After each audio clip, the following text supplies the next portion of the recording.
Olha, o ministro Luiz Fux, presidente do Supremo Tribunal Federal, afirmou que deve haver judicialização dos critérios a serem adotados para a vacinação contra o novo coronavírus. Para Fux, o STF será chamado a decidir sobre temas como liberdade individual e requisitos para a imunização. Fux deu as declarações ao participar de uma videoconferência promovida por uma associação de advogados e empresariais, na qual foi discutido o papel do Poder Judiciário no atual cenário de crise. Nesta semana, ao menos 2 partidos políticos acionaram o STF com o objetivo de assegurar a competência de estados e municípios para determinar a vacinação obrigatória e outras medidas profiláticas no novo combate ao coronavírus. Na live semanal do presidente, Bolsonaro disse não acreditar que a corte vai interferir no assunto. Thaís Oyama quer começar essa rodada? Então, Paulo, no meu entender, o Luiz Fux, ele não estava expressando um desejo, né, o desejo de judicializar. Ele estava, na verdade, antecipando o que provavelmente vai acontecer, que é o que sempre aconteceu, porque isso não é uma característica do governo Bolsonaro, né? A oposição sempre usou o STF, o Supremo Tribunal Federal, como uma trincheira política, e isso não é de agora. Então tem esse levantamento da FGV, que eu trouxe aqui, que mostrou que, olha, durante os governos FHC, os 2 governos FHC, o PT apresentou mais de 150 ações diretas de inconstitucionalidade, aquelas ADINs, né? Contra medidas do governo ou contra medidas que foram aprovadas no Congresso, mas que o PT não tinha gostado. Então, ele correu para o Supremo. Da mesma forma, nos governos Lula e Dilma, os governos petistas, o PSDB e o DEM foram os partidos que mais apresentaram ADINs, 117, mais ou menos a mesma quantidade que o PT tinha feito. Também contra medidas tomadas pelo governo ou contra medidas aprovadas no Congresso e que o PSDB e o DEM não gostaram. Então, o que eles fazem? Correm para o STF. Durante o governo Bolsonaro, o que está acontecendo é a mesma coisa, né? Então, os partidos da oposição que não gostam de alguma medida que o governo tomou ou que o Congresso aprovou, correm para o STF. Eles já fizeram isso para barrar a agenda governista em vários momentos, contra o marco de saneamento básico, contra a flexibilização do Estatuto de Desarmamento e até contra a nota de R$200. E vão fazer isso também agora no pós-pandemia ou nas questões relacionadas à vacina. Isso é ruim, é claro que é ruim, porque o que acaba acontecendo é que 11 ministros do STF acabam tomando decisões que caberiam aos congressistas, que são, em tese, os representantes do povo. Então, isso é ruim, só que a gente também não pode exigir que seja muito diferente, porque é do jogo que os partidos da oposição, eles querem emplacar aí os seus objetivos e, se for possível e legal para isso recorrer ao STF, é claro que eles vão recorrer ao STF. O que precisa ser feito é que o STF imponha limites, né? Imponha limites para essa separação de poderes, para deixar clara a separação de poderes. Então, isso se chama autocontenção, né? Ele diz, não, isso aí é questão do legislativo e eu não vou tratar desse assunto.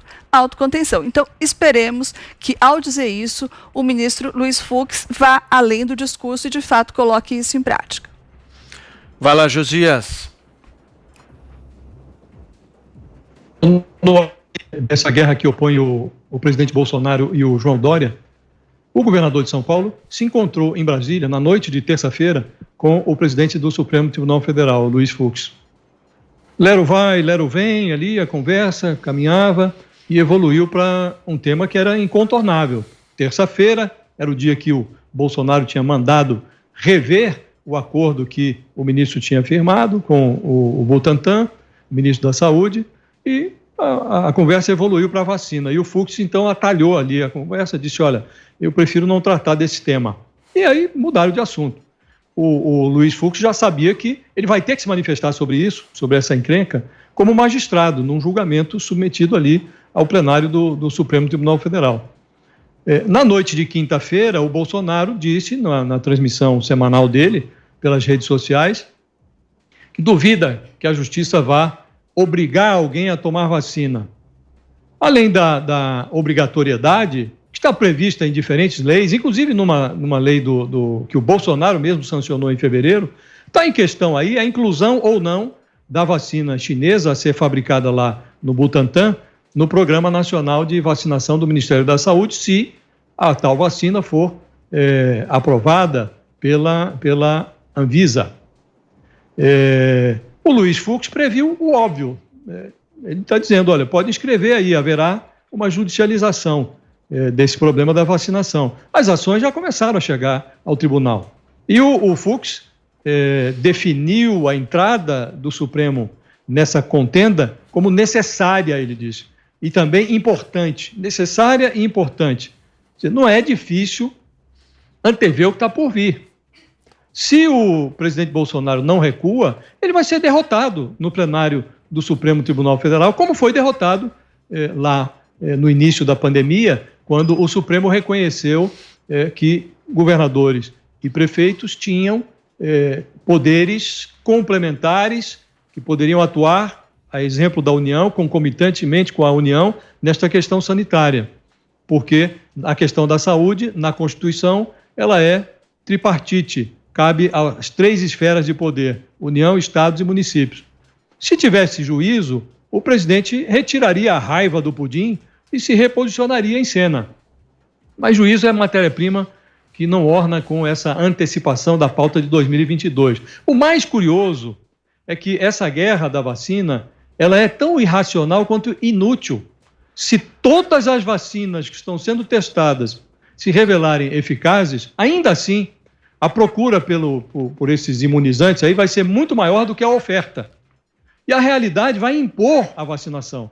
As empresas vão convidar os seus funcionários a se vacinar, as escolas vão condicionar as matrículas à vacina, países vão exigir o comprovante de vacina aos viajantes, dos viajantes. Quer dizer, um presidente que dizia em março que era preciso enfrentar o vírus como homem, não como moleque, deveria considerar a hipótese de substituir essas molecagens que está acontecendo agora pelo interesse público.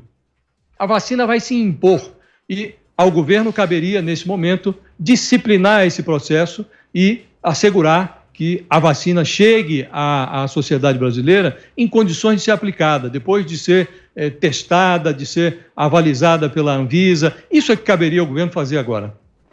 Vai lá, Constantino. Paulo, a vacina vai ser demandada e vai se impor se o povo assim julgar adequado. Então, o que causa espécie nessa discussão toda é a quantidade de gente na mídia, no STF, no Legislativo, que tem pouco apreço pela liberdade do indivíduo. Veja, para usar os termos nesse malabarismo semântico de alguns, né, vamos usar os termos deles.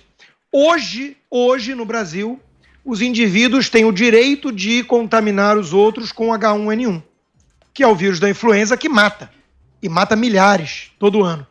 Mesmo existindo vacina, uma vacina já testada, eficaz, mesmo tendo vacina. As pessoas morrem todo ano de influenza, principalmente com uma certa faixa etária de idade, parecido com o que está acontecendo com o Covid-19, nesse sentido. E hoje os brasileiros têm o direito de contaminar os outros, para usar esse truque semântico, né, de alguns. Por quê? Porque nós temos que ter apreço pela liberdade. Coisa que gente que é muito pragmática com a China não tem. Não tem. Né? Porque não tem esse valor. Não tem muito apreço pela liberdade. Então, eu vejo com muito maus olhos a judicialização excessiva da política brasileira e a politização do judiciário. A politização do judiciário acontece quando governos, como o governo do PT, de extrema esquerda, aparelha a Suprema Corte com advogados, com apaniguados, com gente com a mentalidade de ativista. Porque a esquerda perde nas urnas, mas governa por meio do legislativo. É por isso que nos Estados Unidos a esquerda está empolvorosa com o fato de que hoje há uma maioria conservadora na Corte. E eles estão falando até mesmo em empacotar a Corte, que é algo que Hugo Chávez fez. Diluir o número de juízes, aumentando para poder indicar os seus. Porque a esquerda enxerga o judiciário como um braço, uma extensão do legislativo. Se eles perderem o poder, nas urnas eles conseguem governar no tapetão, reverter decisões ou impor decisões no tapetão. Então eu acho temerário isso. Enquanto o nosso Supremo Tribunal Federal julga algo como 30 mil casos por ano, na Suprema Corte Americana se conta nos dedos quase, dezenas. Dezenas. Então, isso mostra o absurdo da coisa. O Supremo Tribunal Federal no Brasil decide tudo. Como é que o pãozinho tem que ser vendido? Está lá o Supremo. Quem aplaude isso deveria se mudar para a China, porque demonstra muito pouco apreço pela liberdade. Então, a via de mão dupla é péssima para o país. O excesso de judicialização, com esses partidos todos de esquerda que vivem entrando o tempo inteiro no Supremo porque perdeu nas urnas e quer governar mesmo assim. E, do outro lado, a politização do judiciário, que acontece quando você indica figuras que eu prefiro nem citar o nome, mas que todo mundo sabe que não tem a menor condição de estar lá. Né? E estava advogando para o partido antes. Então, isso tudo é muito lamentável. Eu vejo que nessa pandemia, aquele ditadorzinho que existe dentro de cada tucano floresceu, está aflorando. As máscaras, por mais que eles usem máscara mesmo dentro do banheiro sozinho, as máscaras estão caindo. E a gente está vendo ali uma certa cara de uma mistura de Che Guevara com Stalin, uma coisa meio autoritária, do tipo, eu sei o que é certo para a sociedade e você cala a boca e aceita. E eu falo em nome da ciência. Amém. Então, eu, me desculpa, não acho isso desnecessário, esse debate, não acho picuinha, acho da maior seriedade e gravidade. Ainda bem que tem alguém, no caso o presidente Bolsonaro, lutando, defendendo o básico aqui, a liberdade do povo. Porque hoje, repito, só para fechar, todo mundo aí no Brasil já tem o direito de contaminar com influenza. Mas por algum motivo agora nós estamos vendo aí esses ditadorzinhos todos aflorando, lockdown, isola, todo mundo em casa, fechado, prende a moça na praça pública, prende a banhista, tá uma coisa de louco. Então, quem tem apreço pela liberdade tá assustado, e com razão.